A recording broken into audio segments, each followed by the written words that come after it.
Check out how we built this Montessori toy shelf for all of our kids' toys and games. We started out by cutting down all the shelves that were going to be needed from 1/2-inch plywood. Once we had all of the plywood pieces cut, it was time to drill pocket holes. We drilled pocket holes in the top board, bottom board, a couple of shelf boards, and we do those all before sanding. That way when we sand, we can get out anything that comes up from actually drilling the pocket holes. Once all those boards were cut and sanded, we started putting it together. We started by attaching the top to the two sides, then putting the front lip on, and then adding the bottom shelf. The bottom shelf attached to the two sides and the front lip.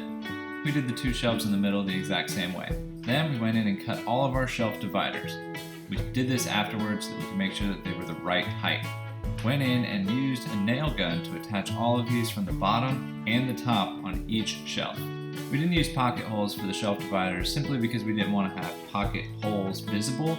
You can use pocket hole plugs if you'd like, but we didn't want that either.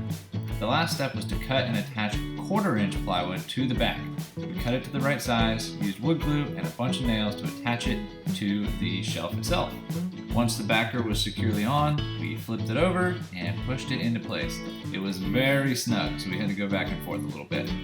This is great for getting all of our kids' toys to face the front so he can get them down himself. It goes great with our forward-facing bookshelf. Get the plans at charlestoncrafted.com.